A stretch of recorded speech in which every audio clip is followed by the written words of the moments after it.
aos olhos do Pai.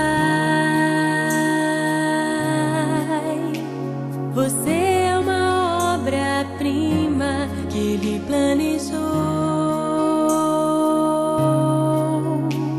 Com suas próprias mãos pintou a cor de sua pele, os seus cabelos desenhou, cada detalhe num toque de amor aos olhos do Pai. Você é uma obra-prima que Ele planejou. Com suas próprias mãos pintou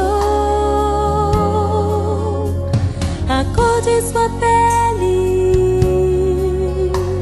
os seus cabelos